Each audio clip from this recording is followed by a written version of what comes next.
Human evolution is one of our planet's greatest wonders. Millions of years ago, our ancestors were primitive primates. We slowly learned to walk on two legs, make tools, and harness fire. We then evolved from these simple hominins into a global civilization, with art, culture, and advanced technology. To unravel the mysteries of human evolution, let's travel back in time to the humble roots of our family tree, when the ancestors of our ancestors first emerged on our planet. Our evolutionary journey began between 10 and 6 million years ago, during the late Miocene epoch. During the Miocene, many species of primates lived in subtropical and temperate forests across Africa and Eurasia. These animals spent most of their lives climbing through forest canopies, enjoying an abundance of seeds, nuts, and fruit. Primates flourished in these rich forests for a long time. However, gradual changes in the Earth's climate began altering the world's ecosystems. Dense forests gave way to more spacious biomes, like open woodlands, shrublands, and dry savannas. As forest canopies opened, primates had to find new ways of getting around. This ecological shift contributed to a key innovation in our family tree: the emergence of bipedalism. About 6 million years ago, the earliest hominins strode along the ground with a more upright posture, a characteristic that would forever define the human lineage. We don't know exactly which species of hominin was first to walk on two legs, but one of the most famous species is Australopithecus afarensis, which emerged roughly 3.9 million years ago. Fossil evidence suggests that A. afarensis spent most of its life on the ground and walked predominantly on its hind legs. It still had many applied qualities, like a low forehead and long arms.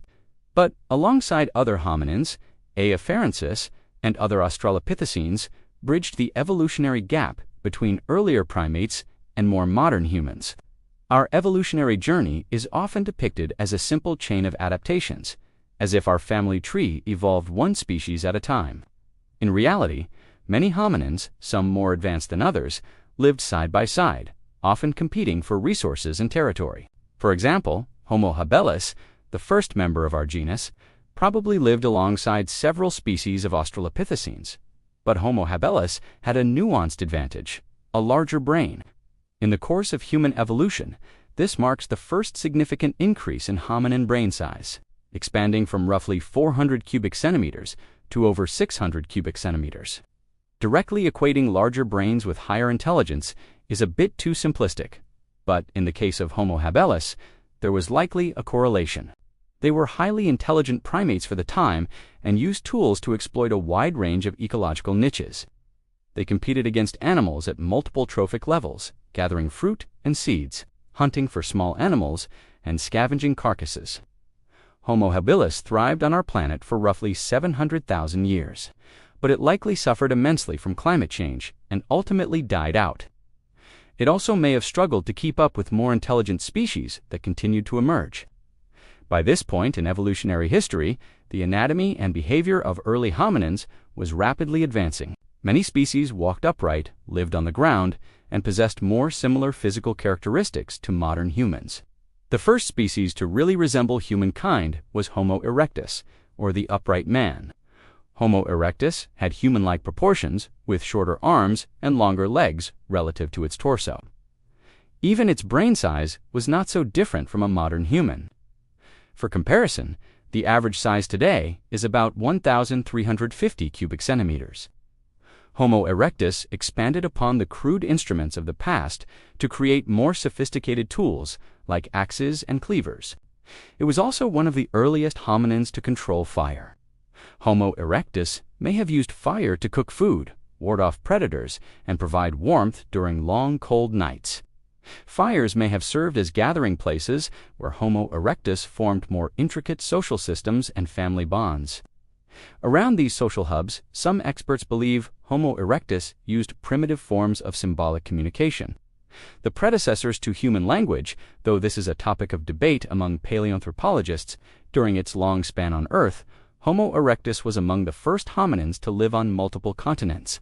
Homo erectus originated in Africa, but over many years it migrated into Indonesia and China, roughly 600,000 years ago. Homo erectus may have encountered Homo heidelbergensis, a tall, strong hominin with a large brain and the tools to prove it. Homo heidelbergensis is known for hunting large game animals. It primarily lived in open woodlands and grasslands, alongside horses, deer, rhinos, and even elephants. In the past, killing these big animals was extremely challenging, but Homo heidelbergensis fashioned stone tools and wooden spears. It used these primitive weapons to hunt in cooperative groups and take down animals much bigger than themselves. These large animals provided more food, but their thick bones also made excellent tools, and their hides may have been used as blankets and primitive clothing, giving Homo heidelbergensis an advantage in colder environments. It wasn't until about 300,000 years ago that the first Homo sapiens walked on Earth. Homo sapiens are the species to which all modern humans belong.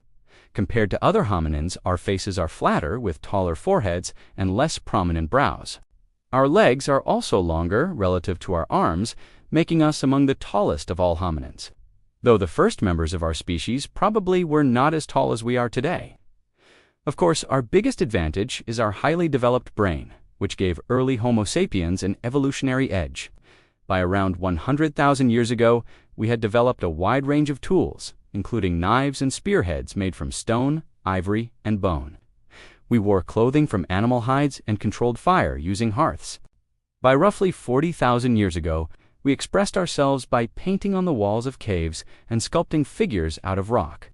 As our culture developed, our communication systems developed too, creating music, telling stories, and sharing ideas with language.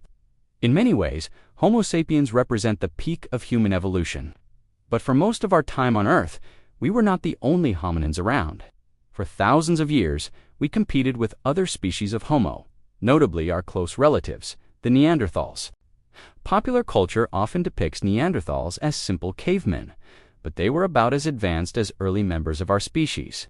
In fact, many Neanderthals had larger brains than Homo sapiens and used similar tools. Archaeological evidence suggests that Neanderthals were especially adept at tasks like leatherworking, turning animal hides into warm clothes. Like Homo sapiens, Neanderthals were also socially sophisticated. They operated in small groups and formed strong familial bonds. While it's speculative to imagine exactly what Neanderthals thought about death, some evidence suggests that they performed rituals for the dead, burying them with symbols and items from their lives. The Neanderthals lived alongside Homo sapiens for many thousands of years. We frequently crossed paths, lived in the same territories, and shared the same genes. Neanderthals and Homo sapiens even interbred. To this day, Neanderthal DNA can still be found in billions of people, primarily those with ancestry from Europe and Asia. However, the two species would not coexist forever. The Neanderthals disappeared roughly 40,000 years ago. A combination of factors likely drove them to extinction. But not least among them was the competition they faced from our evolving species. Around this time, populations of Homo sapiens were increasing around the world, including Asia, Europe, and Australia. This global expansion contributed to the extinction of all other species of Homo, leaving us as the only surviving member of our genus. Between 40,000 and 10,000 years ago, modern humans orchestrated a global diaspora, marked by profound technological innovations and rich cultural growth, adapting to Earth's many climates and forging complex social structures as they settled into new continents. Around 10,000 years ago, the agricultural revolution marked a widespread transition from hunting and gathering to farming and animal domestication. We could, for the first time, create our own food, enabling Homo sapiens to form larger, permanent communities. Populations began to rise, and social structures became more organized and complex, turning small mobile groups into tribes, villages, and towns. With these developments came more advanced ideas, like property ownership and early political systems.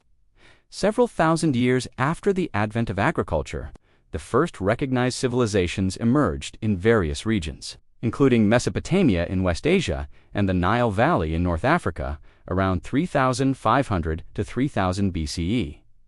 Soon, we entered the Bronze Age, propagating metallurgy and building some of the first colossal structures. As our societies expanded, so did our culture. Trade routes allowed us to not only share resources, but also exchange ideas with others around the world. Using early writing systems, we were documenting events, ideas, and stories, thus marking what is traditionally considered the beginning of recorded history. Over thousands more years, our species underwent many more radical transformations. We built structures loftier than anything our ancestors could imagine. We traversed the world by land and sea, exploring nearly every corner of the planet. With science and mathematics, we began to understand natural phenomena, both studying our planet and searching for our place in the universe. Countless innovations, from steam engines and printing presses to automobiles and computers, sent our civilization spiraling into the future. As advanced as we seem today, the modern era represents only a sliver of our time on Earth. Not so long ago, we were simpler hominids, competing with other primates against the forces of nature. We may be the only species of Homo left, but we would not exist without the many species that made us who we are today.